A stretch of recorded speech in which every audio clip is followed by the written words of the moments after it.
ประชุมที่เคารพและนับถืออย่างสูงเฮียนแขกที่มีเกียรติและสมาชิกสาพันธ์มิญิงกระทรวงภายในที่นับถือและฮักแพงข้าพเจ้าสุริพรอินแสงในนามสมาชิกสาพันธ์มิญิงกระทรวงภายในขออนุญาตประกอบคำเห็นใส่หางบทรายงานการเมืองที่จบไปแล้วนั้น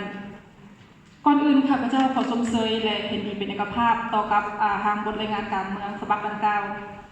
แต่เพื่อให้มีเนื้อในที่สมบูรณ์ยิ่งขึ้นข้าพเจ้าขอประกอบคำเห็นในบางจุดดังนี้ 1. ในทางบทรายงานการเมืองได้เว้าถึงตำแหน่งบริหารประเภทต่างๆทั้งเบื้องผักและหลักของสมาชิกสาพันธ์มิญิงกระทรวงภายใน ในนั้นได้บอกว่าจำนวนสมาชิกพรรคได้เพิ่มขึ้น 120% ถ้าเทียบ10 ปี 2014 แต่พรรคบ่ได้ชี้ให้เห็นถึงอัตราส่วนของตำแหน่งบริหารประเภทต่างๆจุดนี้ข้าพเจ้าคิดว่ามีความสำคัญหลายคือดังพวกเขาฮู้นำกันแล้วว่าอัตราส่วนของเพศหญิงในตำแหน่งบริหารโดยเฉพาะแม้นในขั้นตัดสินปัญหาได้แม้นอยู่ในระดับที่ต่ำหลายในทั่วประเทศดังนั้นถ้าเราเพิ่มการเปรียบเทียบอัตรา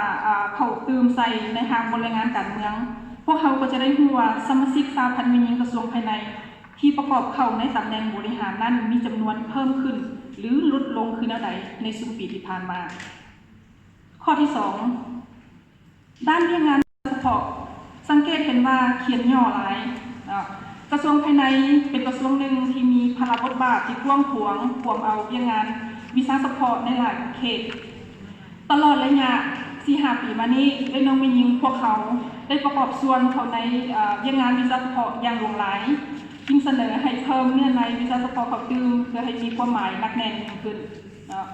ข้อที่ 3เขาให้เพิ่มเนื้อในการร่วมมือประสานงานหรือการเฮ็ดกิจกรรมร่วมกับระหว่างองค์การจัดตั้งมหาชนด้วยกันนี้เขาตื้มเพราะว่าในตัวจริงค่ะองค์การจัดตั้งสาพันธ์มิญิงพวกเขาได้ร่วมกับองค์การจัดตั้งกรรมบาลในสาวนุ่มได้เฮ็ดกิจกรรมนำกันหลายเราจึงขอให้เอาจุดนี้เขาตื้มใจเนาะ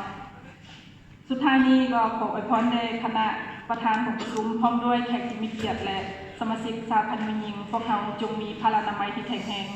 ขออวยพรในของประชุมของพวกเขาจงมีผลสำเร็จอย่างจงงามขอขอบใจ